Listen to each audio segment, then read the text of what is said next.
Hi, I'm S.J. Arnegger, Director of iHeart Radio Broadway, and today I have the great honor of hosting the reunion of the 2013 original Broadway cast of Rodgers and Hammerstein's Cinderella. The cast has come together tonight to celebrate an upcoming one-night-only live stream of the original 1957 Rodgers and Hammerstein Cinderella, starring Julie Andrews, who at the time was 21 years old, on a brief hiatus from performing My Fair Lady on Broadway.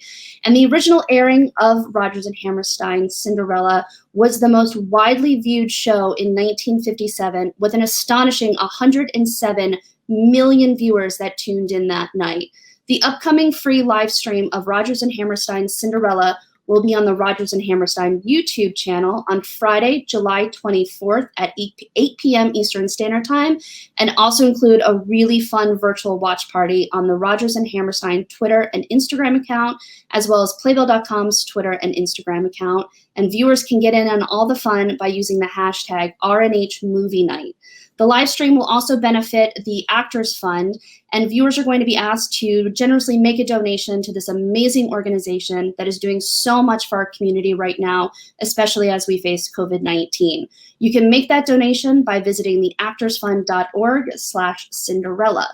So with that being said, I think it's time to get to our virtual reunion, what everyone is here for. So after 2 additional TV remakes, Rodgers and Hammerstein's Cinderella opened on Broadway in March of 2013, was directed by Mark Brokaw, choreographed by Josh Rhodes, and featured an updated book by Douglas Carter Bean, and then went on to be nominated for 9 Tony Awards. This contemporary take on the classic tale featured some of the most beloved Rodgers and Hammerstein songs, including In My Own Little Corner, 10 Minutes Ago, Impossible, It's Possible, and we now have a special trailer for you all to enjoy.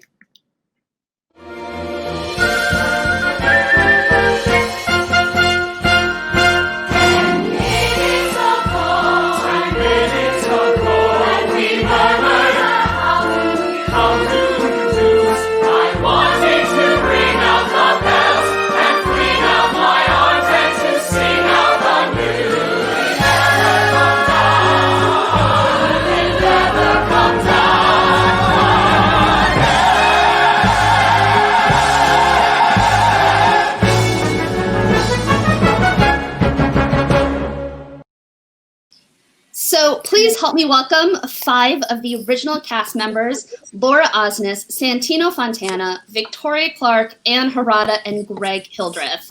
Hi, guys. Hi. Hi, everybody. Thank you so much for taking time out of your Saturday to join us today. It's Our like pleasure. And silence. So my first question, just a general check-in. How's everyone doing right now during, quarantine and COVID-19? Just how's everyone holding up right now? Hanging in, I guess. No, fine. Exactly. We're all safe, which is good. Yeah. That's always the good part. So we're all here for Cinderella. We're talking about this upcoming live stream that's happening on the Rodgers and Hammerstein YouTube account on July 24th. But my question for all of you, what was your first encounter with Rodgers and Hammerstein's Cinderella? Was it learning the songs when you were younger? Was it that original Julie Andrews production, the Brandy version? Like, what was your first encounter with Cinderella? Should I start? Sure, you start. I remember learning In My Own Little Corner in voice lessons when I was little. I think I sang it for a voice recital once, and then I grew up with the Brandy version, for sure, in the 90s. I played Anybody? the wine steward. I played the wine steward in the children's production of it when I was maybe 7 or 8. It's a role that was not in our version. I'm not sure why.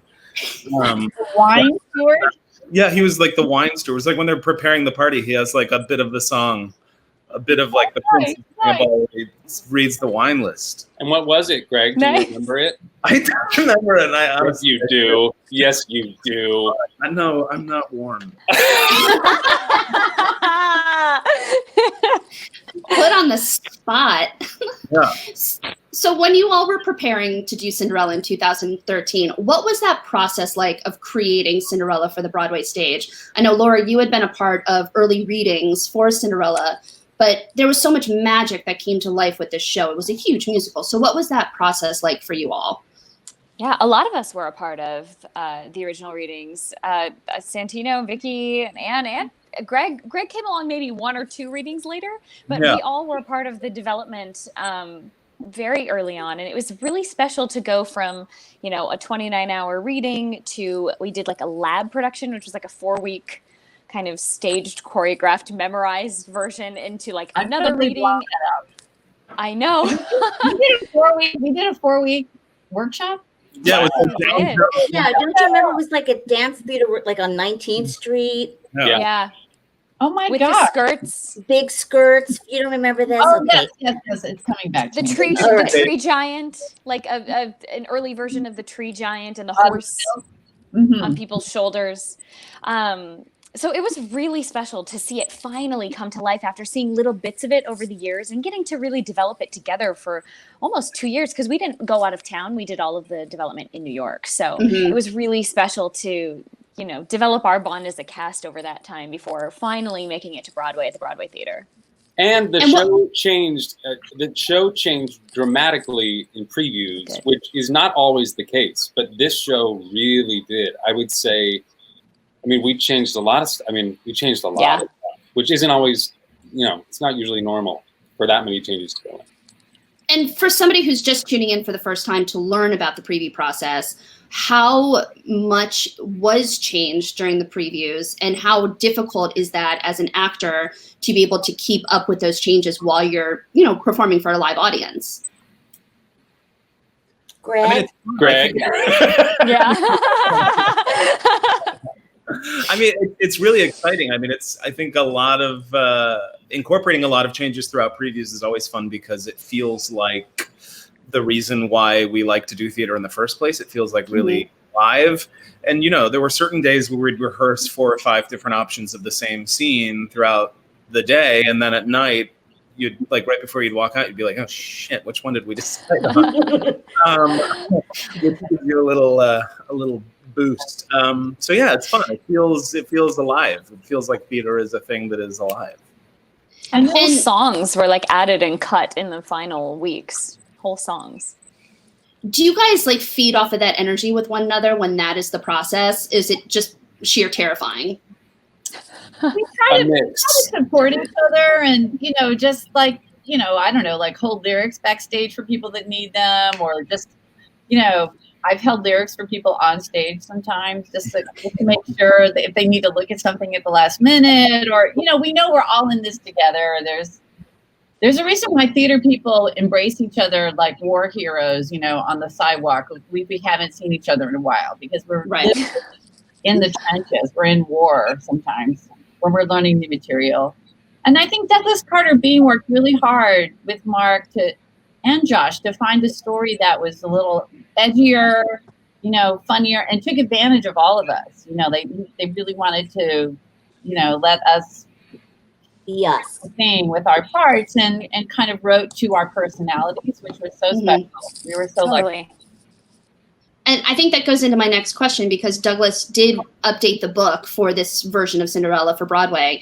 And what struck me with the show is it no longer becomes the one-dimensional prince-princess character that we grew up with the cartoon. They become human beings with their own flaws and needs and wants. So to go from the cartoon version to this on stage, what is that like for character development for all of you?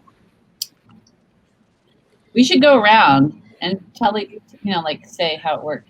And Santino. Okay, I'll start, because like I always say, it's like to be a stepsister in Cinderella, you kind of know what your job is, to be hated. But Doug wrote it for me and for Marla Michelle, is that we were, Marla was actually like a good stepsister, and she had a love interest, Greg Hildreth, and I, of course, didn't have a love interest. But I wasn't mean. I was just delusional. So it's not like I was slapping Cinderella around all the time. It was just that I thought I should, get to do everything because I was the best one, obviously. So I think that sort of characteristic, being able to sort of put more dimension into the stepsisters, who are not such bad eggs, really, just, maybe not the smartest people. Misunderstood. Misunderstood. Not the smartest people in the town. Somebody who wouldn't wear a mask. Do you know what I'm saying? Fair. Yeah. Santino, how about you?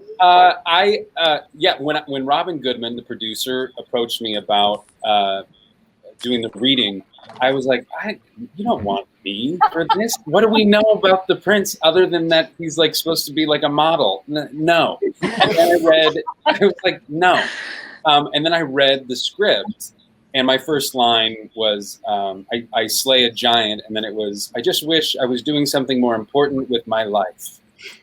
And I was like, okay, yeah, this is great. And the whole book was funny like that. And also I think it invested in, it's hard to root for Cinderella to be with the prince that we really know nothing about, which is, we'd been used to that trope.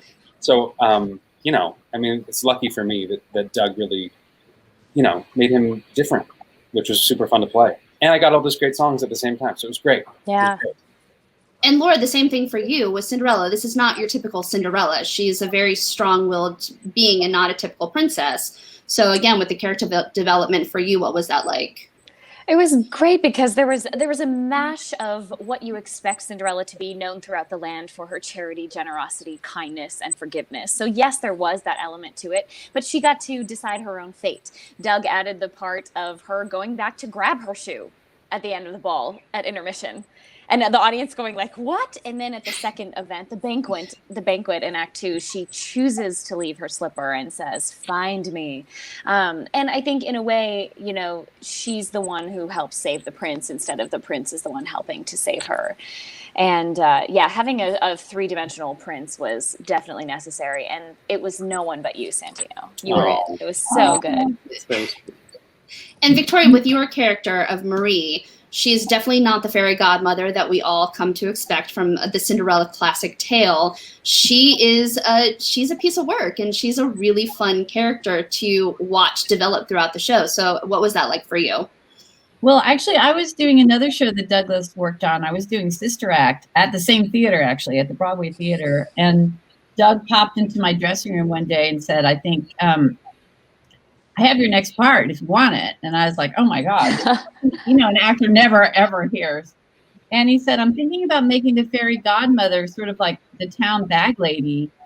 And it's sort of, she was the godmother in disguise. And then I worked with William Ivy Long, and we decided that she was kind of a pile of leaves, that she was like someone that was always in a pile of leaves. And that's sort of how the costume developed. Like she was just kind of a plant almost. And in a rehearsal, I would just go around and pick up trash that was on the floor of the rehearsal room and bobby pin it into my hair. And then William started to add things to my wigs. And it just sort of developed very collaboratively and with all of you guys too. So it was just kind of a made up person that recognized Ella's extraordinary kindness and unselfishness, and that was why she wanted to reward Ella. It wasn't because she was a beautiful girl. It was because she had a beautiful heart. And that's what, and Douglas has 2 kids, and that was a really important story for him to tell at that time for his own kids. And Greg, your character of Jean-Michel was new to this version. You're no stranger to creating characters for the Broadway stage. So what was special to you about Jean-Michel's character? Well, yeah, to kind of like taking the whole Cinderella trope and turning it on its side like we did with all of the parts, to have this kind of socialist character in the middle of this musical fighting for the oppressed was like really exciting.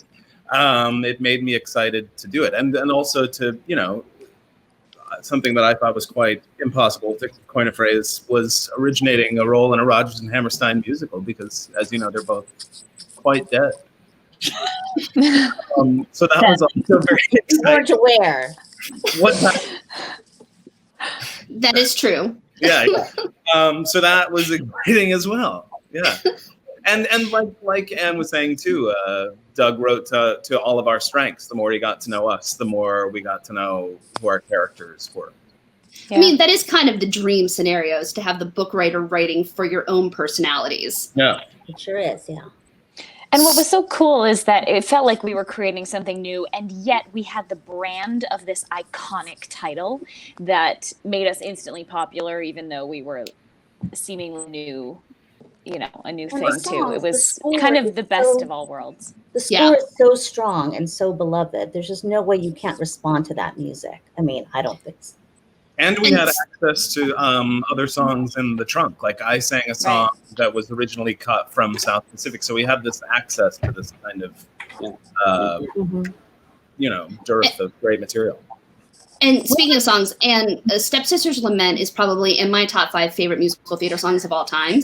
So it's just one of those songs I adore. So for you to be able to sing that song at the top of Act 2 every single night with that female ensemble behind you, what was that experience like every single night for you? Oh, it's just one of the greatest moments of my career. I loved every minute of it. It was so awesome to be with all the women together and sort of have a moment of like, what's with this prince? Like, why wouldn't he want me, for God's sake? What a dope. And then every night when I would throw the shoe off stage, just to watch and see if Santino would catch it. And we had it was a moment. It was a running tally. And he was pretty good. He used to play baseball. It's pretty good. And then the poor other princes, his understudies had to do it too, and whatever. There was literally tallies on the set there. And what were the options? It was like miss, catch, wild pitch, definitely, and something else. 400 tallies. Was there Santino, did you have like the perfect batting order with this? No, it was, I did well, but it wasn't it wasn't perfect, but I really did try. I mean, I have to say, that's a perfect example of this cast in general really was, and people say all the time that casts are like families, but this show really was. We were all, we still are very close. And, they were all at like pretty much everyone was at my wedding. So it's that's what I think about when I remember the show, which is also that Mark and Doug and Rogers and Hammerstein kind of brought together a family of people that we all. Well, it all checks off my question of, do you all have a favorite or funny, endearing memory of working together? So thank you for answering that question. I mean, that's the thing I will say, from being around you all in the community, you all still work together. You have created such a close-knit bond, which is always so lovely to see. You don't always get that with a cast, and with you guys, it feels like you are super, super close. And when you see each other on a red carpet, it really is lovely to see those moments between you all. Thank you. Thanks. It is special. Vicky, go. Oh, I wanted to say my favorite memory is something I posted on Instagram, I don't know, a few weeks ago, is that many of us would come downstairs before the show started or right as the show was starting so we could listen to Santino sing the opening number. And we would gather stage left at the Broadway and just have like any number of shenanigans, sorry, Santino, that went on during the opening number. We had silly walks. We would try to imitate the horse, like the fake the horse. And I don't know, Greg and Ann. I mean, we would try to we've had way too much fun. Hold on, no, I have a better. This is better. So one time, Vicky comes out, as the crazy lady, and she, she's amidst all these leaves. This is I think we're reading. And Laura and I are out there, and Vicky's, exploring, understandably, and she brought like a plant and handed. It was me or Laura. She handed one of us a plant, and both Laura and I looked at her like, "This isn't a plant. Where did she get the plant from? And better yet, what are we gonna do with this plant?" And then she left, and we had to figure out, what do I do with the plant? I have no idea what's going on. I think she gave that to you. It was like, where do we put this? I have no memory of that. I have no. Are you serious? I did that? Yes, Laura. I have too. I have too. Okay, so Santino and I always would try to also outsmart each other, and Santino always won. They're little pranks. I put a cockroach in the gourd one day, and and then he got me back tenfold later. But one day I was like, okay, I'm gonna get him. I brought a jelly bean on stage, which we're so professionals. Don't do this at home. I brought a jelly bean on stage, and I was like, I haven't tried on the slipper at the very end of the show. And I come on, I try the slipper on, it fits. He kisses my hand, and I hand him the jelly bean. Suddenly thinking like, like now you have a jelly bean. What are you going to do with that? Same thing as like the plant, like deal with that. And then I go to put my foot in the other shoe, and he puts that jelly bean in my shoe right as my foot goes in it. And no one else in the cast knows what's going on. Santino and I are like laughing so hard, and I could barely finish the show. And I was like, of course he outsmarted me. Put it back in my own shoe. And then there was also a day where you were almost late for your entrance, Santino, at the end, and the curtain had come down, and you had to walked like through the curtain, and you wore a wig for the show, and so it made the wig completely askew. And he looked like he had just rolled out of bed at 4 a.m. for the very final scene. And he's like, "Will you marry me?" And I could not keep a straight face. My line is, "Yes, my handsome prince, I will marry you." And he looked, I mean, you're so handsome, Santino, but like you just looked totally askew, and I was dying. It was hilarious. And what was your last line, Laura? What was your last line about the 3 words? What did you say to Harriet? The 3 I words? forgive you. What's right before that? What's the setup? Oh, I shall now say the 3 most powerful words I know, or the 3 kindest words I know. I forgive you. I would always whisper. She would say 3 most kind words I know, and kind words I know. Take the money. The kindest words I know. But here's my question: did the audience ever catch on to any of the antics, any of the laughter? I'm sure they noticed that night when his thing was askew, and Harriet was laughing so hard. Like the 2 of us were up on the side, and I was like, we should just leave. This is unsavable, you know. But that night was horrible. There were also moments in the ball where Santino and I just had to stare at each other for like hours. Like while people are having conversations, they're like, just stay there and look. So we would often stare cross-eyed at each other for like the whole ball. Just like we totally goofed around. And Vicky and I dealing with the costume changes, you know, there was always, we were on our toes all the time, and it was super playful environment. We had a ball. Well, I'm glad you brought up the costumes, because I do want to talk about William Ivy Long's costumes, because they became a secondary character to themselves in the show.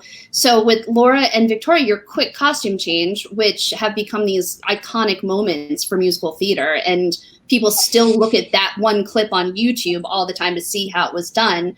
What was bringing that magic to life every night for you both? Vicky, go ahead. Terror. Was there ever a night where it didn't necessarily? It was a lot. Like the entire costume was underneath the pile of leaves, and so the concept was sort of like, you know, like a caterpillar turning into a butterfly. Right. But, you know, I had like, I don't know why exactly William wanted the antennae, but we, you know, like we went for it. You know, like that was like, he wanted that, so they had to leave me popped down under the leaves, and then there, like I had like this little bow tie that had to be untied, and I had to turn a certain direction, and I don't even remember all the gadgets and things I had to flip. But it had to be done in perfect succession. If it didn't work, then, you know, like any number of things could happen. Right. It had to happen in a certain, but it all came from, you know, wanting to see, you know, like a butterfly, I think. It's something beautiful. And was there ever a night it didn't work properly? Oh, sure. Oh, yeah. On the Tony Awards. No one would know. No one would know. It was never like disastrous. Like, was there ever a day it some days it was smoother than others, I would say. Sure. There were days it was not smooth, but was it ever like completely disastrous? It was never a disaster. I mean, we practiced it constantly, incessantly, so that it wouldn't be too terrible. But it was, it was challenging. It was challenging because, and Laura, you went through so many, right? Didn't you go through so many versions of the tree? Yeah. Well, what a lot of people don't know is that the one that's on YouTube, William designed specifically and solely for the Tony Award performance. That specific transformation took 20 minutes to get into, so it was not practical to use in the Broadway show. And once I was in it, I was fairly immobile. I couldn't really move that much. So I had a whole different transformation that actually happened at night, which I think was great. I think William... he won the award, so he didn't want to give away what happened at night on the Tony Awards that would be on YouTube forever. He wanted that still to remain a surprise, and then plus the transformation in the show involved me going to the proscenium and getting hugged by a tree, and we had a different proscenium at Radio City. The spacing was different, and it wasn't as practical to do there. But I have to say, for me too, like there were never any like disasters, and I had like 3 transformations essentially. I had the one from the rag dress into the white ball gown, which was like a 2-step process, and then I had I ran away from the ball in like a cloak that was with the ball gown that was then pulled away and back to my rag dress, and then I had a 3rd transformation from like a ripped dress into a new gold gown for the banquet. And that I think was my favorite because it happened in a flash. Like literally if you blinked, you missed it. And the audience was always super astounded. I think the first one was set up where it's like, it's coming. And the second one in Act 2 was a total surprise.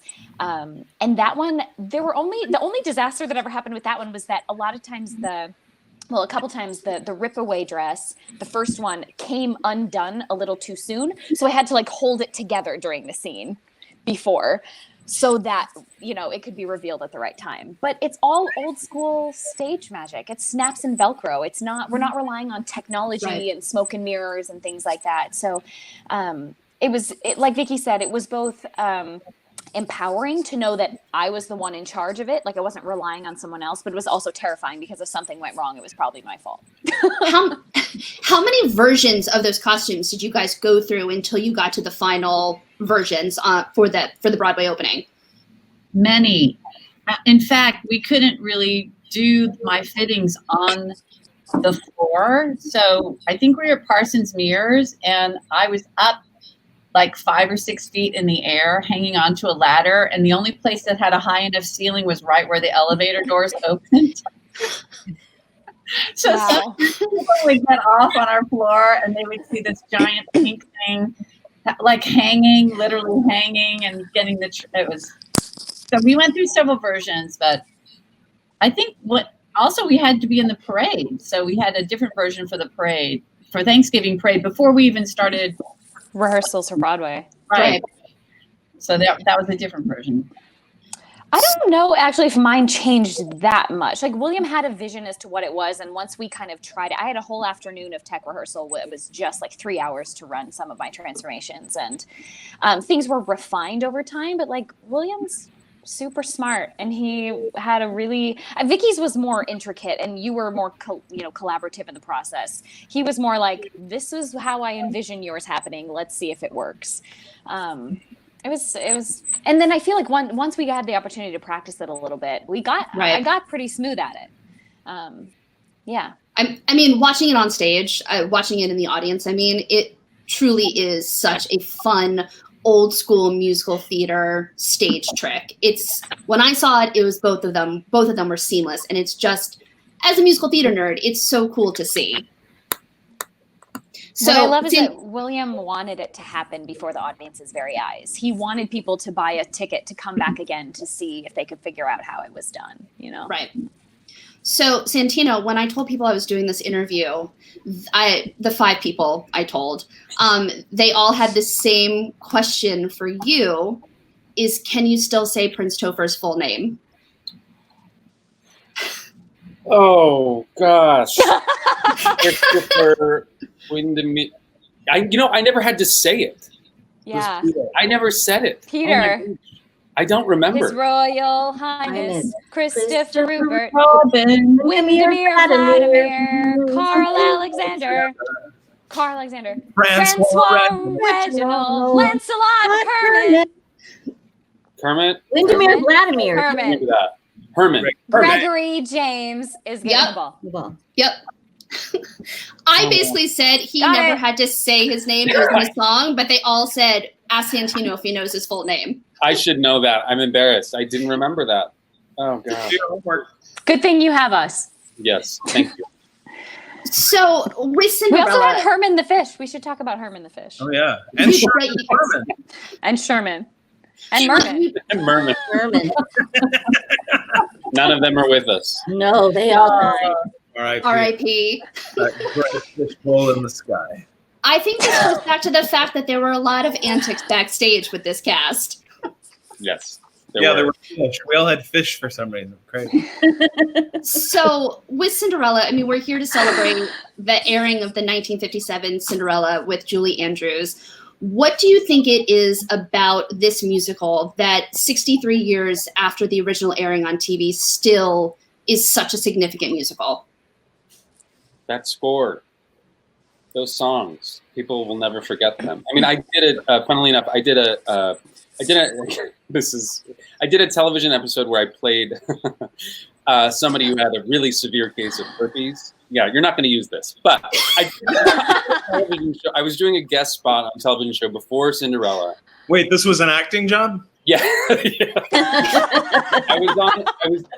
I'm going to do this. I was doing an acting job on a television show where Patrick Wilson was the doctor and I was the patient. And he took me out to dinner one night when we were shooting, and he said, "What do you have coming up?" And I said, "I have to decide if I'm going to do Cinderella or something else." And he was like, "What are you talking about? You have to do Cinderella because no one gets to sing those songs on Broadway." He's like, "You get to sing 'Do I Love You Because You're Beautiful' and 10 minutes ago." He's like, "You have to do it. You have to."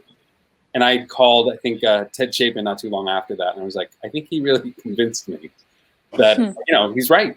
It's great. And the score in general, all of Cinderella's songs, I mean, in this version too, with the Fairy Godmother songs, Stepsister's Lament, I mean, the score is amazing. Greg, same question to you. What do you think it is about Cinderella that just is such a beloved musical? Question to me? Yeah. My goodness. I think, it's like it's like these fairy tales that we've all grown up with and I identify with and just love.